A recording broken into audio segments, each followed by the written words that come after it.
Student, welcome back to my new video. आज हम start करने लगे हैं चैप्टर नंबर 3, जिसका नाम है periodic table and periodicity of properties. इसमें हम बेसिकली क्या पढ़ेंगे, आपको चैप्टर के नाम से पता चल रहा होगा कि पीरियोडिक टेबल के बारे में। अब पीरियोडिक टेबल में चीज़ें होती क्या हैं, एलिमेंट्स, वही जो एटम्स हम पढ़ते आ रहे हैं उन्हीं के बारे में, उन्हीं के कैसे उनको पीरियोडिक टेबल में डिफाइन किया गया, कैसे उनको अरेंज किया गया और पीरियोडिक टेबल की क्या क्या प्रॉपर्टीज़ हैं और फिर एलिमेंट्स की उस टेबल की वजह से क्या क्या प्रॉपर्टीज़ हैं, वो सब हम पढ़ेंगे इस चैप्टर में। तो सबसे पहले हम बात करते हैं इंट्रोडक्शन की। 19th सेंचुरी में केमिस्ट जो थे उन्होंने मेहनत की थी, थोड़ी बहुत एफर्ट लगाई थी इस एलिमेंट्स को अरेंज करने में, जितने भी इस वक्त एलिमेंट डिस्कवर हो चुके थे। इसी तरह पीरियोडिक टेबल के बारे में आइडियाज़ आने शुरू हुए कि एलिमेंट्स को क्यों और कैसे अरेंज किया जाए। हमने इंट्रोडक्शन में 2-3 ही छोटी छोटी बातें पढ़ी हैं कि 19th सेंचुरी में केमिस्ट जो थे उन्होंने एफर्ट लगाई, यानी उन्होंने कोशिश की कि किसी तरह एलिमेंट्स को अरेंज किया जाए।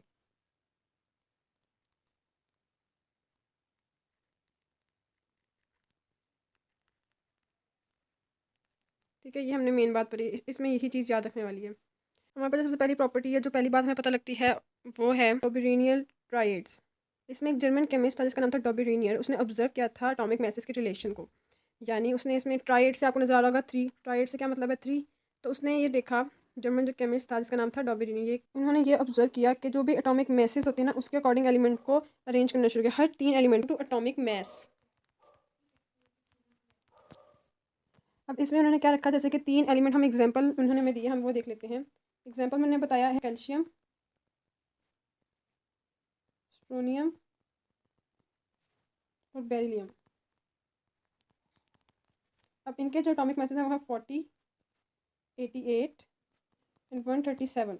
अब इसमें इनको कैसे अरेंज किया गया, जो दरमियान में, जो सेंटर में, जो मिडल में एटम होगा, उसका जो मैस है वो एवरेज होता है, जो बाकी 2 साइडों पे एलिमेंट है उनके एवरेज होते हैं। लाइक कैल्शियम और बेरिलियम का जो हम एवरेज निकालें, यानी हम 40 + 137 करें और फिर इसको डिवाइडेड बाई 2 कर देंगे, क्योंकि ये 2 एलिमेंट है तो इसका एवरेज कैसे निकलेगा, डिवाइडेड बाई 2 करके। तो जब हम इसको डिवाइड बाई 2 करेंगे तो इसका जो आंसर आएगा दोनों को प्लस करने के बाद, यानी इसका जो एवरेज निकालेंगे हम, एट दी एंड हमारे पास आंसर आएगा वो होगा 88, यानी स्ट्रोनियम जितना। तो ये इस तरह डॉबेरिनियर केमिस्ट जो थे उन्होंने एटॉमिक मैसेज के अकॉर्डिंग 3 एलिमेंट को अरेंज किया। इसको हम कहते हैं डॉबेरिनियर ट्राइड। हमारे पास आती है न्यू लैंड्स ऑक्टेव्स। इसमें जो केमिस्ट था उनका नाम था कैनिज़ारो, और 1860 में उन्होंने ये चीज़, एक लॉ हमें बताया जिसका नाम है लॉ ऑफ ऑक्टेव। उसमें क्या होता था, 8 जो भी एलिमेंट, 8 एलिमेंट्स होते थे जिसके बारे में वो हमें बताते थे, लॉ ऑफ ऑक्टेव्स। तो कैनिज़ारो ने हमें लॉ ऑफ ऑक्टेव दिया था, और इसमें क्या था कि उन्होंने ऑब्जर्व किया कि हर 8 एलिमेंट जो होते हैं, 8 एलिमेंट, 1 2 3 4 5 6 7 8 एलिमेंट जो होते हैं, उनकी जो प्रॉपर्टीज़ होती हैं वो काफ़ी सिमिलर होती हैं, और इस तरह उनको अरेंज किया गया। और इसको कंपेयर किया गया था किसके साथ, म्यूज़िकल नोट्स के साथ। अब तक का सबसे इंपॉर्टेंट पार्ट है हमारे पास मेंडलीव पीरियोडिक टेबल। ठीक है, ये आपका बहुत इंपॉर्टेंट है according to exam point of view. इसमें एक रशियन केमिस्ट थे जिनका नाम था मेंडलीव, जैसे कि आपको टॉपिक का नाम से पता लग रहा है। इन्होंने अरेंज किया था उस वक्त 63 एलिमेंट जो थे, वो हमें पता थे कितने, 63 एलिमेंट्स पता थे। उसके इसको अकॉर्डिंग टू अटोमिक मैसेज जो है वो अरेंज किया गया था। ठीक है, पहली बात। अब अगली बात, इन्होंने हमें एक स्टेटमेंट दी जो कि थी, the properties of the elements are periodic function of their atomic masses. हमारे पास ये लॉ हो गया, properties of the element are periodic function of their atomic masses, यानी जो भी हमारे पास एलिमेंट्स होते हैं उनकी जो पीरियोडिक टेबल में आने वाली उनकी फंक्शंस होते हैं, जो भी उनकी प्रॉपर्टीज होती हैं जिस भी एलिमेंट के, वो किस पे डिपेंड करते हैं, एटॉमिक मैसेज पर। ठीक है, अब हमारे पास आता है अगला पीरियोडिक लॉ, जिसमें हमें क्या पता लगता है। सबसे पहले इन 1913 में एक साइंटिस्ट जिनका नाम था एच मोजले, उन्होंने ये डिस्कवर की थी न्यू प्रॉपर्टी ऑफ एलिमेंट के। हम अभी तक पढ़े थे एटॉमिक मैसेज के अकॉर्डिंग सब कुछ हो रहा था। ठीक है, एटॉमिक मैसेज के अकॉर्डिंग, जो कि गलत साबित कर दिया उन्होंने, और एटॉमिक नंबर के अकॉर्डिंग। एटॉमिक मैसेज गलत और एटॉमिक नंबर ठीक हो गया, और इसी के अकॉर्डिंग आज का जो हमारा पीरियोडिक टेबल है वो इसी पे बेस करता है, एटॉमिक नंबर्स पे। अब ये लॉ हमें क्या कहता है, properties of the element are the periodic function of their atomic number. बिल्कुल सिमिलर ही लॉ है जैसा कि हमने पहले पढ़ा था, बस क्या डिफरेंस है एटॉमिक नंबर पे। क्यों, क्योंकि अब एटॉमिक मैथ को क्रॉस कर दिया गया है, गलत कर दिया गया है, और एटॉमिक नंबर के अकॉर्डिंग जो है इनको अरेंज किया गया है। अब एटॉमिक नंबर जितने होते हैं, जो भी एटॉमिक नंबर होते हैं वो किसके इक्वल होते हैं, आप लोगों को पता हो शायद। जो भी एटॉमिक नंबर्स होते हैं किसी एलिमेंट के, एटॉमिक नंबर्स होते हैं वो इक्वल होते हैं उनके प्रोटॉन के। हमारे पास एक एलिमेंट है, एग्जाम्पल पे अगर हम देखें, हमारे पास एक एलिमेंट है जो है 11, यानी हमारे पास 11 क्या होगा, सोडियम। तो सोडियम जो होगा उसका जो फर्स्ट ये है 8 नंबर वाला, ठीक है, ये है 8 नंबर वाला, जो इसके अकॉर्डिंग फर्स्ट नंबर वाला होगा वो होता है 3 यानी लिथियम। जो लिथियम होगा और जो सोडियम होगा यानी फर्स्ट वाला एंड 8th वाला जो एलिमेंट होगा वो काफ़ी सिमिलर हैं प्रॉपर्टीज़ में। क्या है इनकी सिमिलर प्रॉपर्टीज़।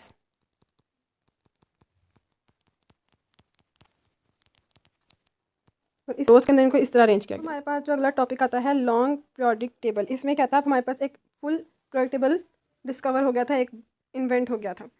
तो इसमें क्या था, सबसे पहली चीज़, दो मेन चीज़ें आप लोग ने याद रखनी है कि एक तो बात होगी एटॉमिक नंबर, इसके बेस पे हुआ एटॉमिक नंबर के, और दूसरी प्लस चीज़ है electronic configuration.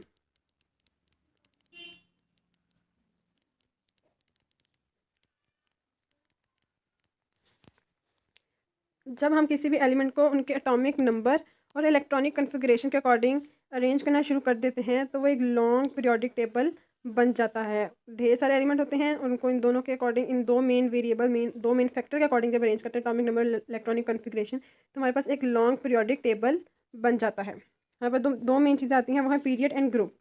Number 1 is period. Period होता क्या है, पीरियड हॉरिजॉन्टल रोज होती हैं, पहली बात हॉरिजॉन्टल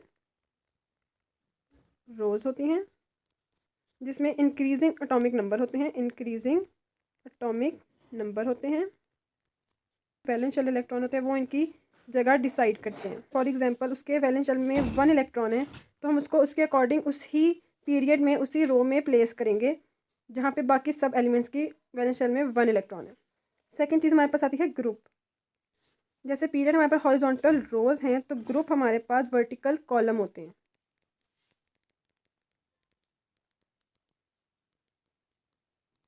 पर पीरियड में जो है ना वो एटॉमिक नंबर जो है ना एटॉमिक नंबर इंक्रीज होते रहते हैं, जबकि इसमें ऐसा नहीं है, इंक्रीजिंग एटॉमिक नंबर्स इसमें ऐसा नहीं होगा, इसमें इरेगुलर गैप्स होते हैं।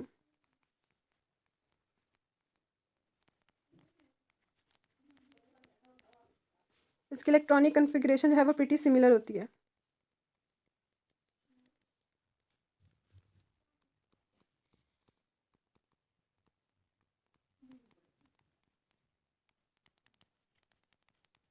और इनकी केमिकल प्रॉपर्टीज़ भी सिमिलर होती हैं। एक ग्रुप में जितने भी एलिमेंट होंगे उनकी केमिकल प्रॉपर्टीज़ सिमिलर होंगी।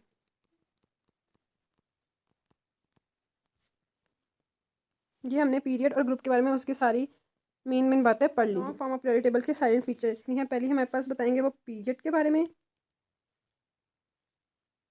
पीरियड के बारे में, और दूसरी वो बताएंगे ग्रुप्स के बारे में। हमारे पास जब 7 हॉरिजॉन्टल रोज आएंगी तो उनको हम कहेंगे पीरियोडिक टेबल, ठीक है, ये बात हमें पता लग गई। इसके बाद जब हमारे पास 18 वर्टिकल कॉलम आएंगे उसको हम कह देंगे ये क्या है, ग्रुप्स। सेकंड पॉइंट हमारे पास आता है जो फर्स्ट पीरियड होगा उसके अंदर कितने एलिमेंट होंगे, 2 एलिमेंट।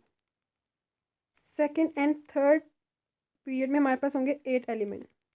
फोर्थ एंड फिफ्थ में हमारे पास होंगे 18 एलिमेंट। में होंगे हमारे पास 32 एलिमेंट। और सेवन्थ में हमारे पास होंगे 23 एलिमेंट, लेकिन वो इनकम्प्लीट होते हैं। 23 एलिमेंट और वो इनकम्प्लीट होते हैं। आगे है जो पीरियड होता है उसके अंदर जितने भी एलिमेंट हैं वो डिफरेंट प्रॉपर्टी शो करते हैं, डिफरेंट प्रॉपर्टी शो करते हैं। और इसी तरह ग्रुप में सिमिलर होती हैं, ऑपोजिट, ये सिमिलर प्रॉपर्टी शो करते हैं। और लास्ट बात हमें एक ऑल ओवर पता लगती है, वो क्या है, जितने भी एलिमेंट्स हैं ना उनको हम क्लासीफाई करते हैं 4 ब्लॉक्स के अंदर। किसके अंदर, 4 ब्लॉक्स के अंदर। हर ब्लॉक की अपनी प्रॉपर्टीज़ होती हैं और अपना नाम होता है और अपना अरेंजमेंट का एक सीक्वेंस होता है। वो किसके ऊपर डिपेंड करता है, सब शेल पर, सब शेल जो आप कह सकते हैं वैलेंस इलेक्ट्रॉन पर। अब हम देखेंगे इनके नेम। जो ब्लू बॉक्स है, जो ब्लू ब्लॉक है उसको हम कहेंगे एस ब्लॉक। पिंक वन को हम कहते हैं पी ब्लॉक। येलो वन को हम कहते हैं D block. And last one the green one को हम कहते हैं एफ ब्लॉक। अब हम पढ़ते हैं इसमें आखिर बातें क्या हैं। सबसे पहली बात आपने याद रखनी है कि ये सब शेल पर डिपेंड करते हैं। इनको जो भी ब्लॉक्स के नाम दिए गए सब शेल्स की वजह से मिलते हैं। और इलेक्ट्रॉनिक कॉन्फ़िगरेशन भी।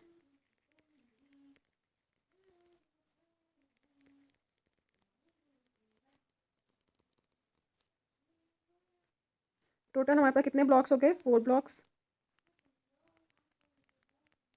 ब्लॉक्स कौन कौन से हैं? S, P, D and F. जो एस ब्लॉक में होंगे, जो एस ब्लॉक के एलिमेंट्स हैं, उनकी सब शेल में, उनकी एस सब शेल में 2 या 1 एलिमेंट इलेक्ट्रॉन्स होते हैं। पी ब्लॉक में, पी सब शेल में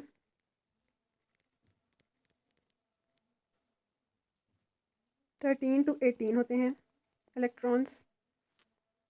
डी ब्लॉक जो होता है वो एस और पी के दरमियान में आता है, बिटवीन एस एंड पी।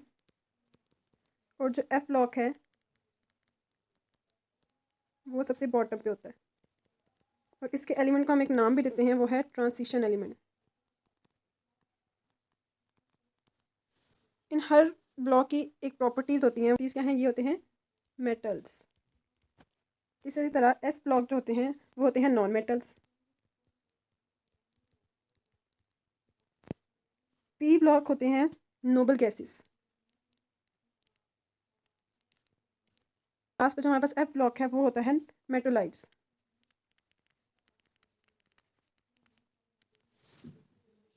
आज की वीडियो, आज का लेसन यहीं ख़त्म होता है। अब हम मिलेंगे अगले वीडियो में अगले लेसन के साथ, अगले टॉपिक के साथ। तब तक इसकी तैयारी करें, इसको सही से पढ़ें और इसके नोट्स और इसकी स्लाइड्स आपको इंस्टाग्राम अकाउंट में मिल जाएंगी। और डू सब्सक्राइब माई चैनल।